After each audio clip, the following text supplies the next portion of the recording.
मंगळवार दिनांक 14 जानेवारी 2025 रोजी मकर संक्रांतीचा सण साजरा केला जाणार आहे.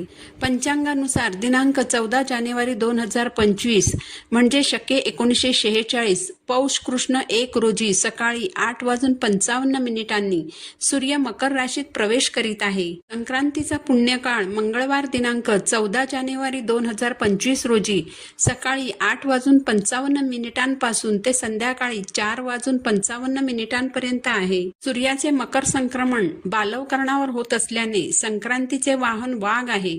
उपवाहन घोडा आहे. पिवळे वस्त्र परिधान केलेले आहे. हातात गदा घेतलेली असून केशराचा टिळा लावलेला आहे. वयाने कुमारी असून बसलेली आहे. वासाकरिता जाईचे फूल घेतलेले असून पायस भक्षण करीत आहे. सर्पजाती असून भूषणार्थ मोती धारण केलेले आहे. वार नाव व नक्षत्र नाव महोदरी असून सामुदाय मुहूर्त 45 आहेत.